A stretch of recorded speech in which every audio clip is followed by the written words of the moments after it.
celebrando o dia de hoje, né? 15 de novembro. O que celebramos em 15 de novembro? É o Dia Nacional da Umbanda, né? Eu não sei se as pessoas sabem disso. É uma data que foi por uma questão de justiça. E é por isso que eu trago a música de Xangô, porque é um dia de justiça hoje, né? É claro que todos, a maioria, está celebrando aí, né, a proclamação da República, mas existe uma outra data muito importante, né, que a nossa presidenta Dilma Rousseff, o ano passado, né, determinou que todo dia 15 de novembro estaria instituído o Dia Nacional da Umbanda. E isso foi muito importante, porque foi uma forma de respeito a uma religião que é nativa no Brasil, né?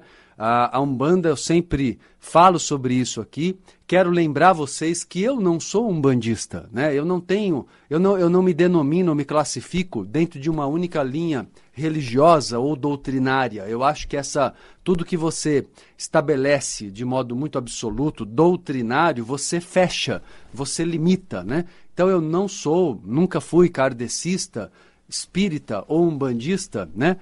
Eu me coloco no máximo como um universalista, porque eu procuro reunir, aliar parcelas da verdade, né, que vão se reconstruindo para que possamos encontrar um denominador comum e a verdade que há no mundo espiritual por detrás da lente humana do ego, que a religião, que criou a religião, né? Não podemos deixar de lembrar, meus amigos, que todas as religiões, mesmo os livros mais importantes que temos, né, como a Bíblia Sagrada Católica, a Torá judaica, né, enfim, o Alcorão muçulmano, mesmo esses livros importantíssimos na história das religiões foram escritos por seres humanos. Pessoas mais ou menos inspiradas, mais ou menos médiums. Então, na verdade, existe uma forma de entrarmos em contato direto com o mundo espiritual, né? Claro que é importante estudar o que outros médiums do passado já trouxeram para nós, né? Como bagagem filosófica e cultural. É para isso que vivemos, né, em comunidade, em sociedade, né, para crescermos mais. A história é muito importante. Imagina só se a cada nova geração não tivesse toda a bagagem histórica de conhecimento das gerações anteriores. O mundo não evoluiria, né? Então a evolução depende também dessa transmissão do conhecimento, é óbvio. Mas, por outro lado, temos que questionar as fontes, questionar a origem do conhecimento que nos é apresentado. Eu tenho mostrado para as pessoas quantos condicionamentos no âmbito da religião, para nós ocidentais, brasileiros, a influência católica foi muito pesada e precisamos nos libertar de todo o aspecto negativo do catolicismo no que diz respeito a tudo que foi martelado na nossa mente sobre sofrimento necessário, sobre penitência necessária para purificar, expurgar os pecados, né? Toda essa ideia que traz ainda hoje sequelas, consequências no inconsciente coletivo, né, e no subconsciente de cada uma das pessoas, que agora tem que se libertar desses padrões de pensamento anti-prósperos, anti-evolutivos, né?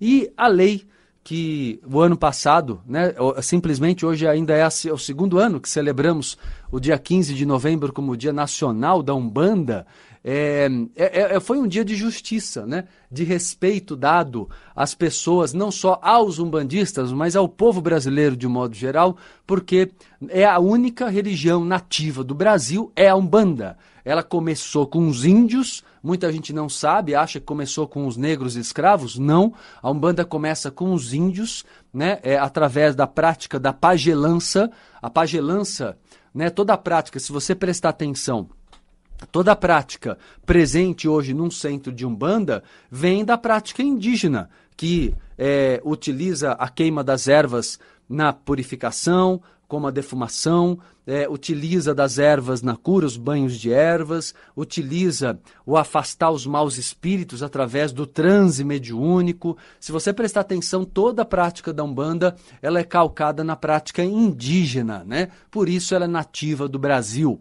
É claro que a Umbanda ela tem uma característica muito rica, muito legal, que eu tenho que falar para vocês, admiro muito. Claro que tem coisas que eu também acho que não são legais na Umbanda, existem muitos ranços religiosos, inclusive católicos, dentro da Umbanda. Essa ideia, por exemplo, né, de vincular a religião à Umbanda, confundir simplicidade com pobreza, é uma ideia ignorante, né? Ou seja, as pessoas podem ser simples e terem poder e serem ricas, né? Não é necessário criar essa imagem. Aliás, o que eu vi muito dentro da Umbanda e do próprio kardecismo, por décadas, eu vi muita gente, não generalizo, não acho que seja 100%, mas acho que é a maioria até hoje, que tem dificuldade de se libertar de um padrão de pensamento onde a imagem do caridoso, do simples, do humilde, se confunde com a imagem daquele que parece que não pode possuir bens, que não pode ter dinheiro, não pode se vestir bem, não pode se cuidar, né? Você não pensa, né, no pai de santo que vai para academia, faz musculação, o cara é todo sarado. Você não pensa num cara que, né, por exemplo, tenha... enfim, né, tem uma vida própria, tem a família, tem a namorada, tem a mulher, tem filhos, e viaja com a sua família, e aí volta, e tem o seu centro. Por que não? Por que tão chocante essa imagem? Por que tão chocante você pensar num cara que tem um centro, tem um trabalho espiritual, né, mas tem dinheiro, é um empresário, por exemplo? Porque qual é o problema disso? Né, tira, gente, essa imagem rançosa, condicionada, vaidosa, né? Porque você sabe que essa imagem, modelo Chico Xavier, ele arrecadava milhões e milhões em dinheiro, né, através dos livros, que ele revertia, sim, para as obras assistenciais, mas por quê? Porque ele também era uma pessoa condicionada a achar que não poderia usar para si uma parte daquele dinheiro como se isso fosse antiético, sendo que o cara trabalhava intensamente para aquilo. Então chega uma hora que aquilo já não é simplicidade, torna-se uma vaidade. Torna-se a pobreza, a simplicidade aparente cria uma vaidade para o indivíduo espírita, né? Repito, não são todos, mas muitos já cristalizaram essa ideia, o que não tira o lado positivo, obviamente, da bondade, da inspiração, do lado positivo daquilo que foi realizado. As pessoas não são todas ruins ou todas perfeitas, né? Nós temos a humanidade, estamos aprendendo a lidar com essa humanidade. Mas eu quero mostrar para vocês, né, uma nova forma de praticar o espiritismo, seja kardecista, seja de Umbanda, né? Hoje falando em especial da Umbanda, mas a gente tem que falar do espiritismo num todo, porque a Umbanda, ela absorveu o conteúdo, né? A pagelança, que era a princípio, né, a prática indígena, que eu falei, a Umbanda nativa, original, o Umbandã dos índios aqui, de uma história milenar, né, que resgata aí tempos remotos, e essa Umbanda ela foi absorvendo depois o culto aos orixás africanos, com a vinda dos negros escravos para o Brasil, ela foi absorvendo depois o próprio espiritismo kardecista, com a prática de fluidificação de água, de mesmas filosofias, as novas religiões, os novos conhecimentos. Hoje existe uma Umbanda esotérica, iniciática, que desenvolve um trabalho amplo, que inclusive abraça a teosofia, o conhecimento do ocultismo, do esoterismo e da nova era. Então existe hoje uma nova Umbanda no Brasil, né, que ela olha, de todas as religiões, a que tem mais cara do brasileiro, do povo brasileiro, do nosso país, do Brasil, né? E a gente tem que celebrar mesmo com muita gratidão a data de hoje, 15 de novembro, Dia Nacional da Umbanda, né? Puxando a força de todos eles. Então hoje é uma festa, hoje é um dia de festa, eu procuro trazer para o programa Entre Vidas de hoje essa celebração da religiosidade sem preconceitos, essa celebração, né, da prática espiritualista, espírita, livre, né? E vou além disso, como eu falei para vocês, eu nem sou umbandista e nem acho que as pessoas têm que se classificar, mas acho que é um passo importante no respeito às outras religiões, né? Porque nós praticamos aí, celebramos datas católicas o ano inteiro e faltava, sim, uma data que se pudesse dar valor e respeito ao umbandista, ao povo da Umbanda, né? Às nações, né, que vêm junto com o processo do candomblé, que a Umbanda absorveu, e respeitar todas as entidades, né? Hoje não são só caboclos, pretos velhos, índios, mas são ciganos, linhas orientais, são romanos, são, enfim, né, uma gama imensa de entidades que atuam hoje dentro da linha da Umbanda, que valoriza também os arquétipos do Brasil, os arquétipos brasileiros. Porque assim como os orixás africanos, eles representam, são arquétipos, eles têm representação simbólica com qual nós podemos nos espelhar, né? A Umbanda no Brasil também criou, através das entidades, arquétipos. O que é a linha de baianos, né? Ó, tô muito brasileira, né? Muito. O que é a linha de boiadeiros? O que é a linha de marinheiros, né? A de Iemanjá? São todas entidades ligadas, né, ao plano astral do Brasil com arquétipos brasileiros. E aí você, entendendo que são arquétipos e não pessoas, porque são pessoas do campo, porque eram escravos, olha, já houve tanto preconceito, especialmente do kardecismo com a Umbanda, uma coisa tão injusta, né? Nem se fala, gente, da religião evangélica católica, o quanto já preconceituaram, né? Nem se fala, mas eu digo do próprio, o que é mais chocante é você ver isso de uma religião irmã, que é o espiritismo kardecista, muitas vezes ainda atuando até hoje com preconceito. E eu falo da federação, eu não estou falando especificamente daquele centro que você conhece, que tem uma linha diferente, uma visão mais aberta, você pode até conhecer,